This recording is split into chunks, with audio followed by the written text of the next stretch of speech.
I decided to take you with me through my day preparing for the Sabbath today. It's Friday. I don't even know what day it is. Oh my gosh. Is it the 19th? It's the 18th. Friday the 18th of December 2020. And I have just been to Asda to do some shopping.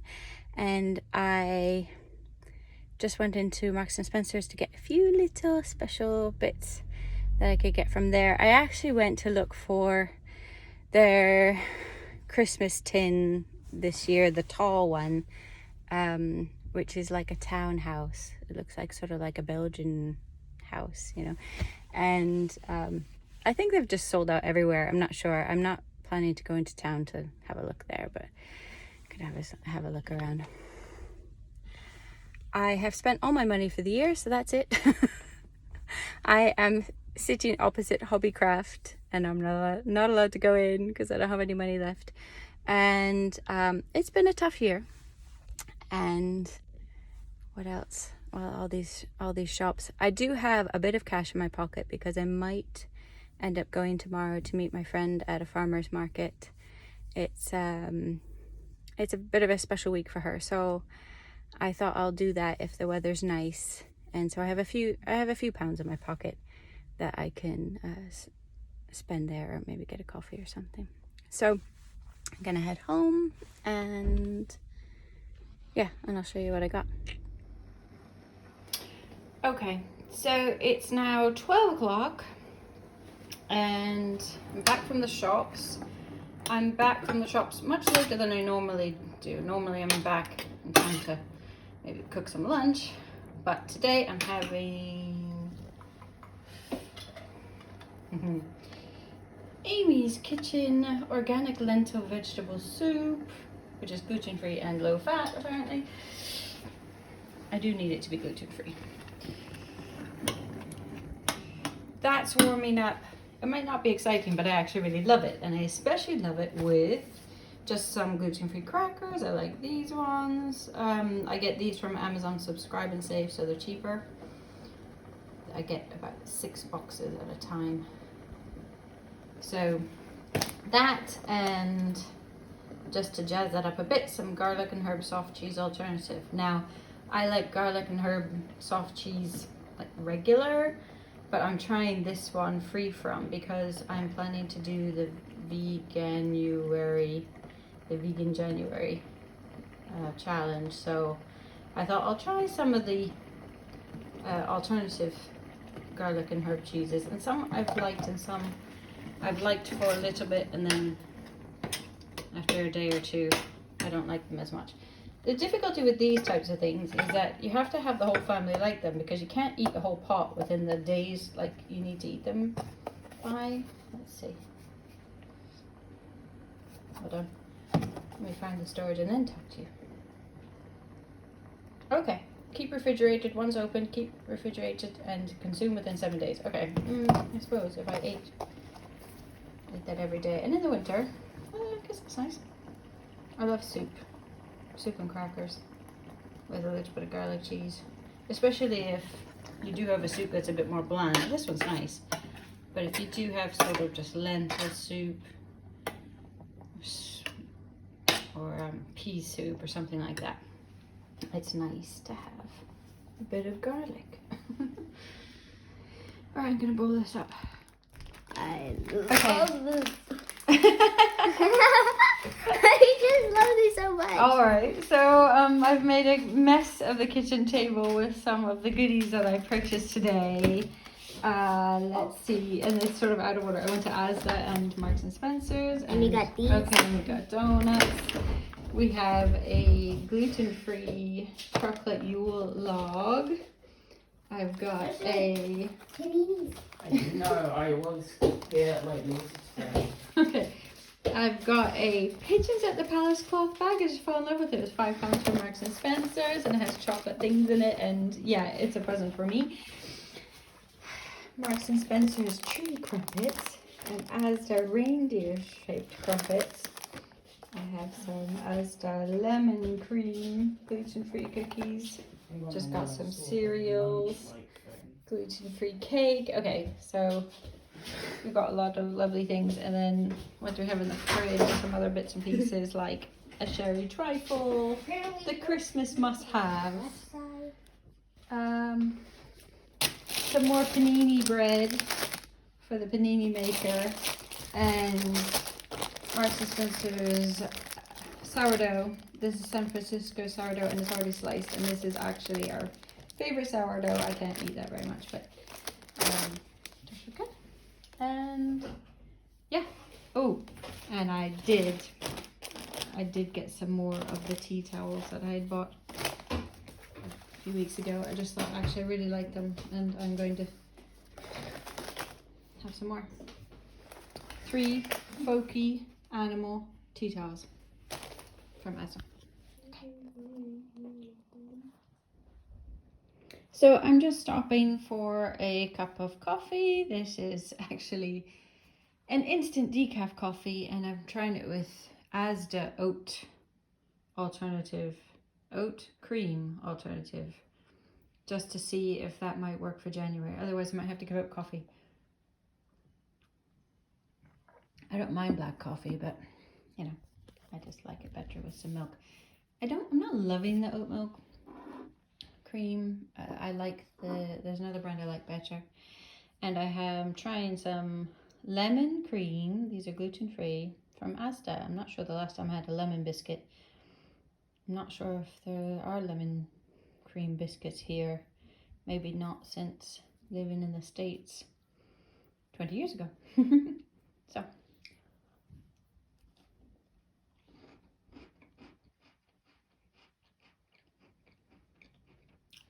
Not bad, not bad. I'm gonna sit down and do some stitching and then get back to work. Sorry about the glare. I did manage to get this biscuit tin from Marks and Spencer's. And it has all sorts of lovely little animals on it. It's a working clock, and it has shortbread in it. So I didn't get to get the buildings. I'm sure they've sold out everywhere. And I should have bought it when I saw them back in October, and I kept thinking, as I'm buying Halloween things, I don't want to be buying Christmas things, but that's a big mistake. Anyway, I need a clock in this room, so we'll see how that goes. See if that lasts me a while. And I'm sure the kids will love the shortbread. So I'm just looking through my notebook of the things that I plan to do today. My plans involved shopping, making sure that we had enough snacks and things for the weekend. I like to get 1 or 2 treats and things like that and put them in a tin or something so the kids can have them over the weekend. And it's Christmas next week, so I wanted to also make sure that we had enough things so I didn't have to go to the shop again in the week. And maybe I'll need to pick something up, but for the most part I think I have everything I need, which is snacks and some tins of soup and some pizzas and frozen pizzas and things. So I think then we can end up having a really nice, quiet, relaxed week, which is exactly what I'm looking for. And it's always what I'm looking for over Christmas. So I'm really looking forward to that. I showed you a few of the snacks and things we got. And the other thing I was supposed to do today, so I've been working on some cross-stitch projects and things like that, and I was supposed to be doing some of my coursework, and I ended up being distracted by a few things. And let's see, Sammy and I watched a movie. We had a movie afternoon with some of the snacks. We watched a Spider-Man movie. It was an animation, I don't know what it was called, and that was good. What else? I don't know. I've been trying to just relax a lot, and by that I mean doing my cross stitch. just kind of chilling out. I've been watching a lot of Floss Tube. I've been catching up with Floss Tubers from, you know, the States and from the UK, and so just doing a lot of that. And normally I also do a bit of tidying up and cleaning up just to kind of have the house settled for the weekend, but I didn't really have that much to do today. I did a really thorough clean on Tuesday because I had a job interview, a childminding interview, where a family came to the house, and so I have to have it really nice and clean and spotless to show it off. And then we managed to maintain it, which is really, really nice. So I think we're fairly set for the next few days. So those are my Friday things, just kind of tidy up, errand day. I suppose it's really obvious that I don't actually work on Fridays, not at the moment. If that changes, if I start working on Fridays, then I really do need to shift around some of these tasks. So if that happens, you'll see it. You'll see what happens. But at the moment, I'm not working on Fridays. I work 2 very long hour days, 12-hour days on Wednesdays and Thursdays every week. And about once a month, I do a 40-hour week. And it's mostly doing a 12-hour day Monday and then working a few extra hours on the Tuesday and Thursday that week. Tuesday and Friday that week. So it fluctuates a bit. Normally, my schedule fluctuates quite a bit, and I have all sorts of kids on all sorts of days. So during this lockdown, I've had a lot fewer children running around, a lot fewer working hours, a lot less money. But we're happy. We're happy and healthy. I had a very slow start this morning, in fact. Normally I get out in the morning, and maybe it's because it's sunnier most of the time, but now it's just gray and cold. So this morning I didn't get out until close to 10 o'clock to go do the shopping.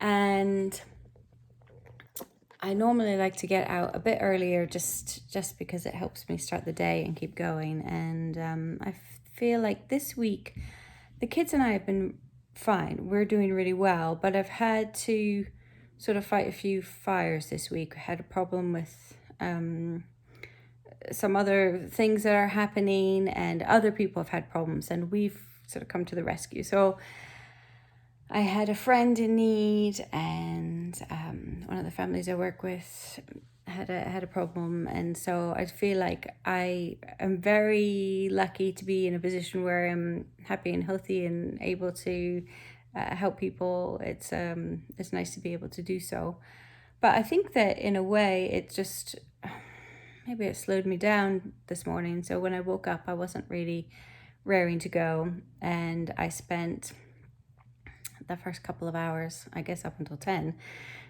just kind of watching some Floss Tube and waking up slowly and that kind of thing. So I had a slow start, got my errands done, got some of my other tasks done, and I'm feeling good now. I'm feeling very sleepy, and I would like to reflect a little bit on the types of things that I've been doing this week.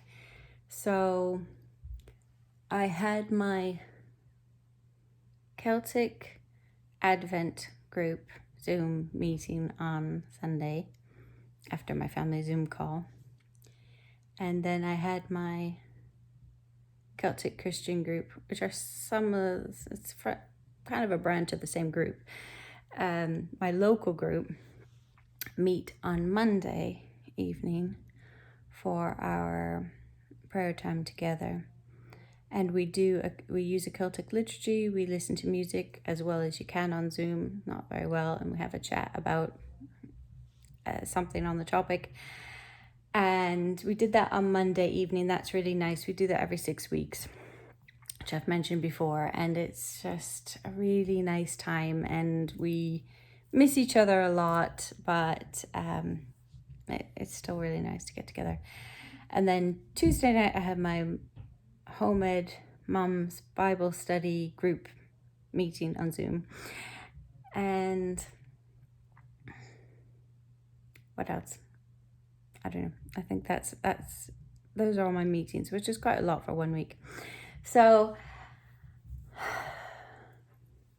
I've been thinking of a few things, and partly because of my book, Celtic Advent, and we discussed this on the Sunday meeting, and we also discussed the passage for the day on the Monday group. And so it's been nice talking to other people as well, because I normally do this on my own. It's nice to talk to other people about the ideas and concepts. And we have a Facebook group actually discussing the same thing if we want to, but I sometimes forget to engage in that group. I usually just spend most of the time just writing, and in fact this week I've been doing a lot of drawing. I've been trying to get myself to just kind of just draw instead of writing, to reflect, and that's been really good as well. It just sort of takes me out of my comfort zone somewhat, which is nice. But some of the other themes that have come up for my week is not only from the book, but just from my life, and especially the people that I've been helping this week. So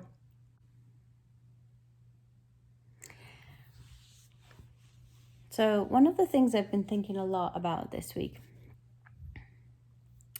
after helping a couple of people with some of their problems that they've been going through, is the fact that a few years ago, I was going through a crisis of my own. And I had a physical illness, and I had become a single parent. I'd become a parent to a second child, and within the month I became a single parent. So it was tricky trying to navigate that 2 kids thing on my own and all that. But I also had some physical problems, which really sort of came to the forefront after just happened to be after the birth of my second child. And my stress levels were so much that I was really going through a mental breakdown as well. I was just really struggling physically every day to like get around and move and things like that. I was exhausted, and within a short period of time, actually, I was able to get the medical care I needed and get some supplements I needed and change things. And in fact, one of the things that was exacerbating all of my problems was I had a wheat allergy that I didn't really know I had. And so within a few months, I was able to kind of pull myself out of it and was feeling a lot better. But so it's not tragic, and it's not really long-winded, but there were a couple of months there, and in fact there were a few weeks where I was feeling really, really awful and really struggling each day to cope, and my thoughts started racing, and I wasn't particularly depressed. Everybody said, oh, you must be depressed because you're a single parent and you're tired and all this. You must be depressed, like your life is so depressing. And I was actually really looking forward to life. I had a lot of hope. I was just physically not very well. And during that time when I wasn't well, I was trying to reach out to some friends to see if I could get some help. My mother was 3,000 miles away, and she said, well, if I could, what could I do if I came? Could I, and I really wanted my mother to come and help me. That's the truth of it. I really wanted somebody to come and literally just help me, like make some breakfast or something. I was physically struggling through the days, and then feeling very bad as a parent, trying to take care of my kids and stuff as well. So it was a really tricky month or so. And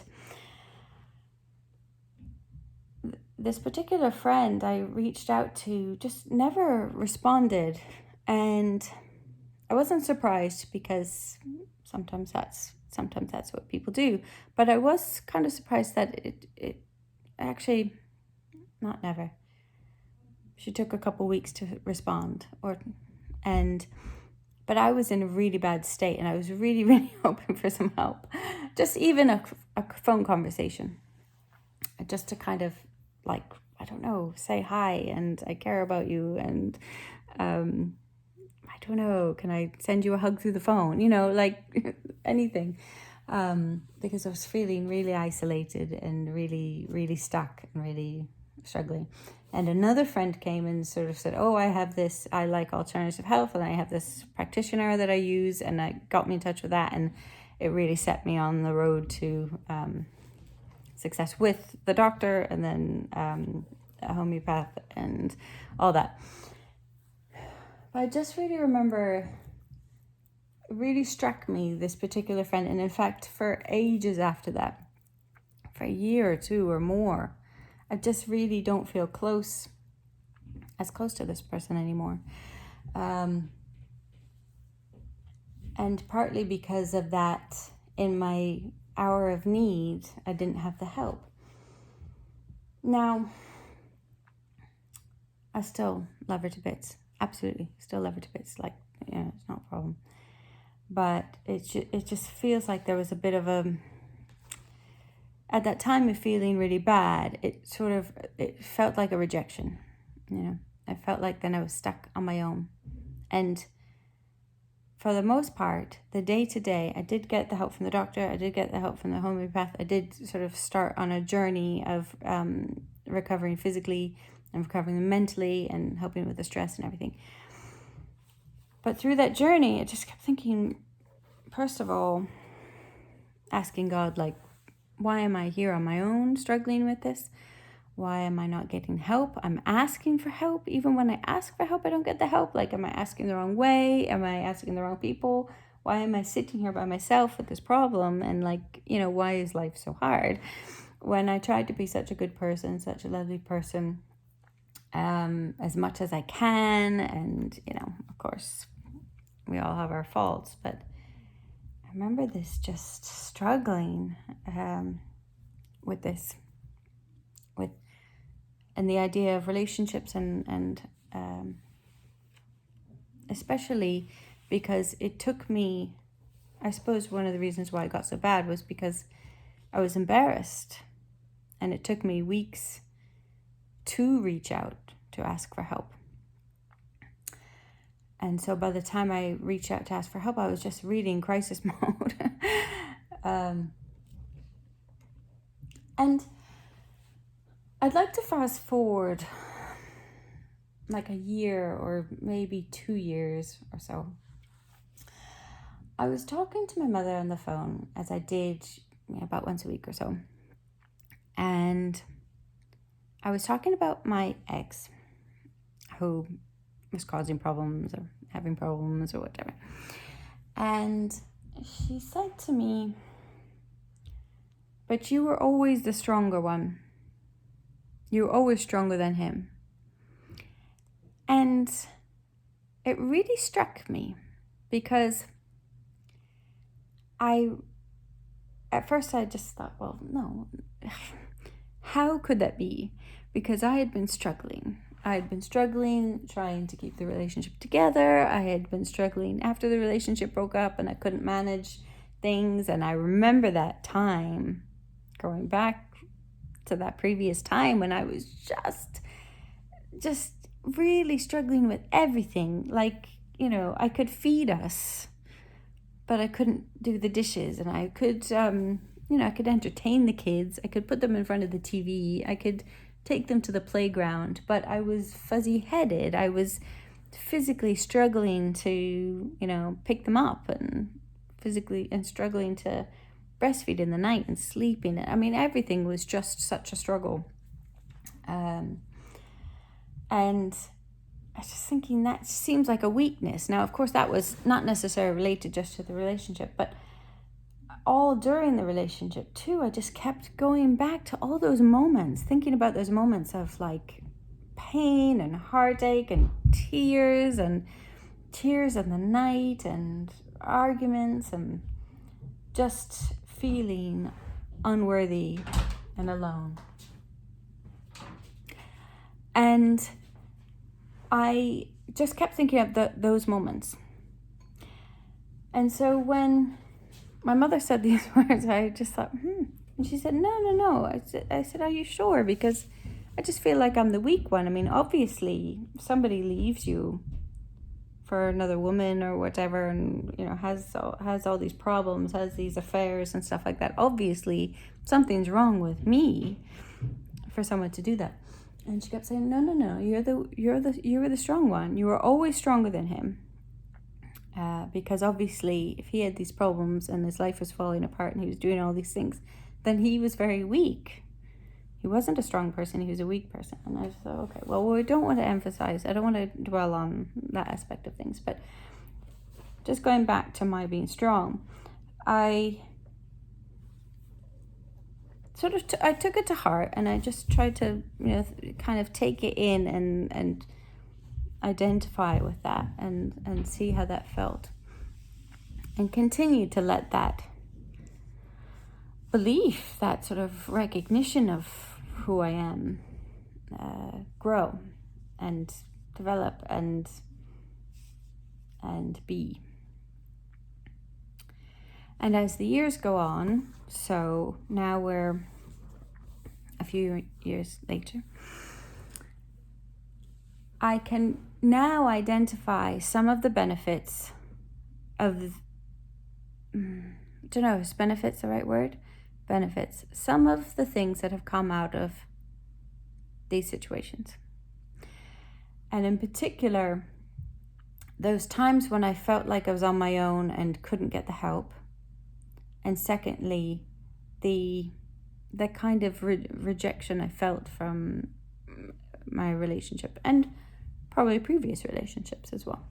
So now I can see how in those moments when I thought, well, I can't really get the help I need. I can't get somebody to swoop in and clean my house and take care of my kids and, feed me and take care of me until I feel better. And it was a journey of a few months, with having to give up the weeds, and I had to take some, supplements and things, and I'm still anemic, iron deficient, anemic, quite often. So I still have to maintain those things. But in those moments, I came to the conclusion that nobody was going to sweep in and, carry me off on a white knight on a charger, carry me off and rescue me from the situation it was in. And also that I was, not only was I supposed to take care of myself, but that I was capable of doing it. So I can actually decide what I do with my day. And I can decide what food I put in my body. And I can decide when to phone the doctor and get some medication or a blood test to check my iron levels or what have you. And I can also be in charge of my budget so that I can allocate some money towards, okay, I don't have much of a budget. I'm on very low income as a single parent, and I don't get I don't get child support in the situation I'm in.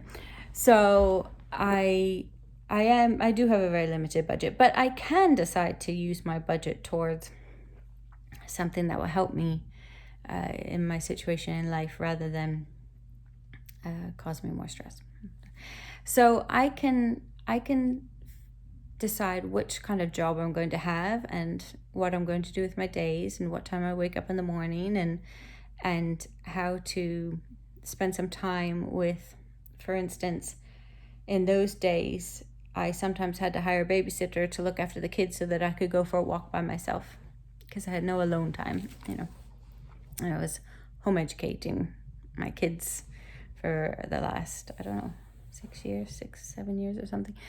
And so, sometimes that's what I needed to do and I decided to wake up early in the morning so that I was awake before them, so I could have an hour by myself to drink my coffee and do my prayers and things like that. So I was ready to face the day.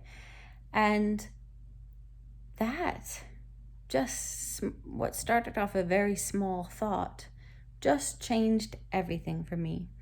So I then identified as a person who could take care of myself. Who could, not that I never need help. I mean, it still would be nice, and it still would be nice to have a lottery win or what have you, but I now identify as a person that can take care of myself, that I'm an adult and I'm a mother, and I get to choose what I want to do with my life. And also I can do the hard things. You know, I can cope with loss, and I can cope with being single, and I can cope with the things that land in my lap. And I have to say that my faith has helped a lot with that. So I've been a worrier like all my life. Like, I'm a worrier. Like, I read that in my horoscope when I was young. Like, I was born in August, and I'm a Virgo, and Virgos are worriers and stuff like that. So I had identified as a worrier forever. And so stress and worry come easily to me.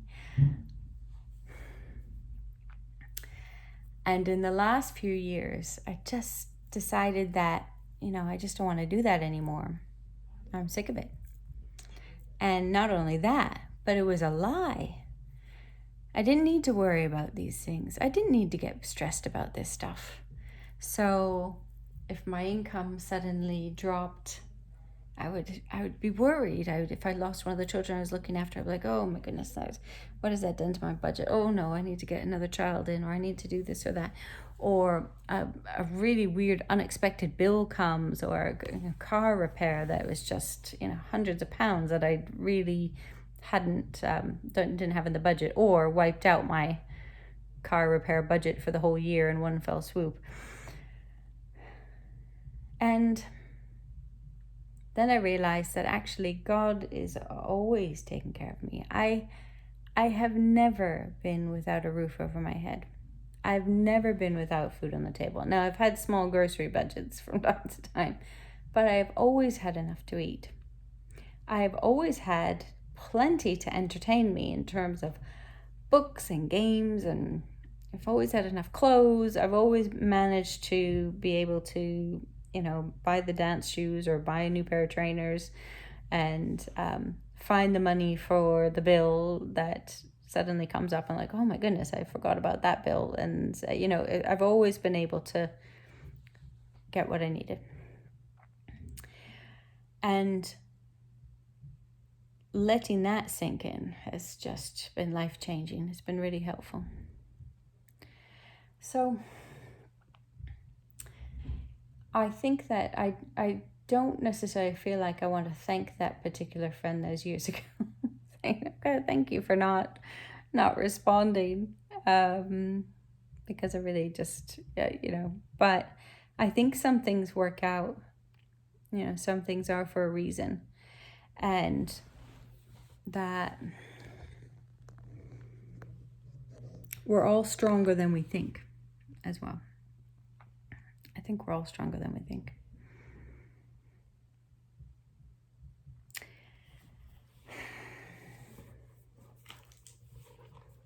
This week also marked, it was a special day. So 2 days ago, my friend who died at Easter, he would have been 50. He would have turned 50. And my friend, his wife, is having a bit of a difficult week with this special day. So it was a bit tricky. And I have very particular beliefs about death and what happens to us after we die. And I'm probably unlike most Catholics in that I don't necessarily believe in a hell as such. I don't believe that God punishes us. I believe that our own souls can punish ourselves, but I don't think that God punishes us. And I have a very specific belief about this. Well, for a while I went off into kind of New Age Christianity and things like that. Maybe that helped. But I've always, even as a young child, talked to my angels, talked to God, talked to relatives who had passed away. And yeah, sometimes they talk back. And so, yes, I talk to dead people.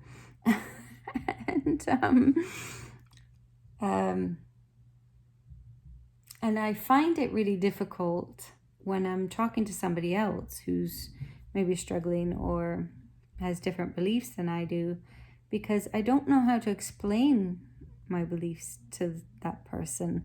And I don't know if my beliefs would be helpful if they just think it's a little bit of, a little bit crazy. And I think that's true of a lot of people who are Christian or religious or have spiritual beliefs. And if you're not quite sure what the other person believes, and so if I start saying, oh yes, well, I was talking to my grandmother the other day. It's very, very hard to stand by when somebody's upset and not be able to help them, and or feel like you're not helping them, or not knowing what to say, or not knowing how to fix the problem. I just, I'm a problem solver. I like to help people solve problems. So it's a really tricky one. So it's been a tricky week. And I'm just, feeling at a loss of, how to help somebody who's in pain. And that's true of this whole time since Easter, since he died. You just kind of stand there thinking, I really wish I could make it all better. And it's just one of those cases where you can't. So again, I think that this comes back to what I was saying earlier about years ago when I felt let down by a friend. And actually I found my strength. And I think that sometimes that's the only thing you can do, is you can say all the words that you can and express all the love that you possibly can, and say you'll be there for whatever you need, if possible. And in these days, we can't do hugs and we can't be together very much. But then trust God will take care of that person, and trust that person is on their own journey, and that they will have to make their own way. And it's so hard to do. It's so hard to do. I really, really want to say the special things, and try to explain, I don't know, the thoughts that comfort me, which is that he is in a good place, and he is fine, and he has his angels and guides and loved ones looking after him. And not only that, but he's looking after her while she's grieving. He's still with her. He's still looking over her, and will never let that go. That bond will never die. So that's been consuming my week. Those couple of thoughts about how we're each on our own journey. We are all stronger than we know. And we get that strength from God.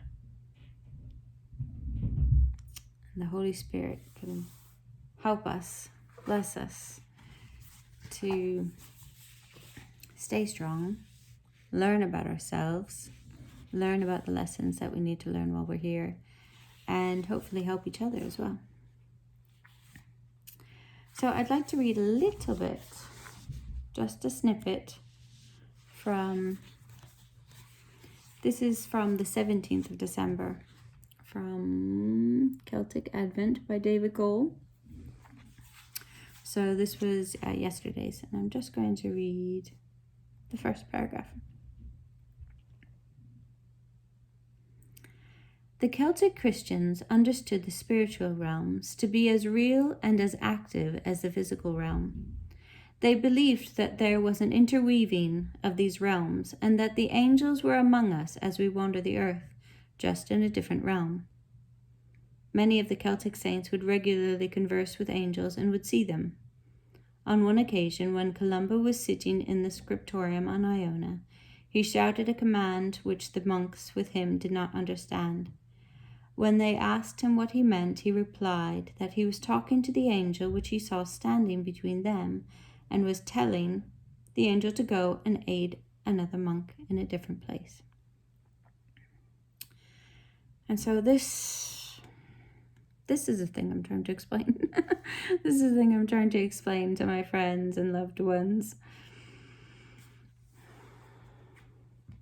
Is that the heavenly realm is not some faraway place.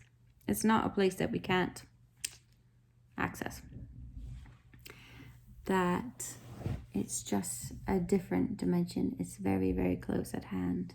Very close at hand.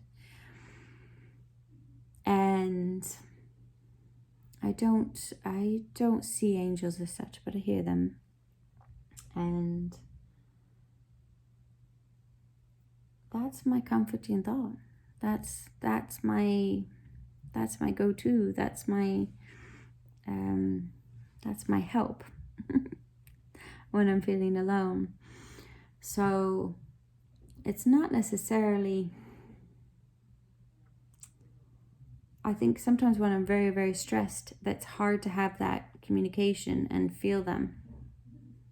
So that's something that I need to work on, which is again why I have a daily prayer life. It's why it's important to meditate, and I use the Our Father and use prayers in order to connect to Spirit. And so then that makes all of that easier. And when you're connected to Spirit and your intention is set that you are going to allow the Holy Spirit to help you in your day, then your day does go more smoothly. And it becomes easier and easier to connect. So I hope that helps. And I'd like to encourage you to think about that this weekend. Take out your journal, or meditate, or do some drawing, or go for a long walk in the chilly winter, and have a think about that. So I think that I might go to a farmer's market tomorrow to meet friends, just because, not because I need anything, but maybe it's a nice thing to do. And on Sunday we're going to watch. I'll put don't know if I'll be able to do a link. I'm not very good at doing the links on my different devices at the moment, but I will put some information down below. There is a theatre which is in Cambridge, and they do these wonderful fairy tales, and they just really, really wonderful fairy tales. A particular theatre group, they go there every other year or so. Anyway, they're going to do an online version of their show, and people can pretty much pay what you feel. So you have access to it from the 20th of December until the 3rd of January, I believe. And so I'll put that information down below. They're doing the Snow Queen this year, and we have always loved their performances in the theatre. So I'm not sure how this one will go. I think it might even be they filmed it outside. They're not filming it in the theatre, so it might be a bit unusual. And they have original music that they write for it, and it's a really lovely production company. So I'll put that down below. I'm hoping to do that on Sunday, or sometime Sunday or Monday. And we have our family Zoom call, and I have my Celtic Advent discussion group prayer thing on Sunday evening. And I also need to finish listening to A Christmas Carol, which I'm doing along with my book club stitch along.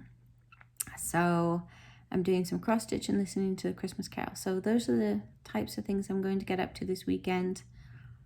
And then on Monday I'll get out some more craft stuff and do my crafting log. So yeah, I'm thinking it'll be really nice. And I wish you a good Sabbath. Thanks for watching.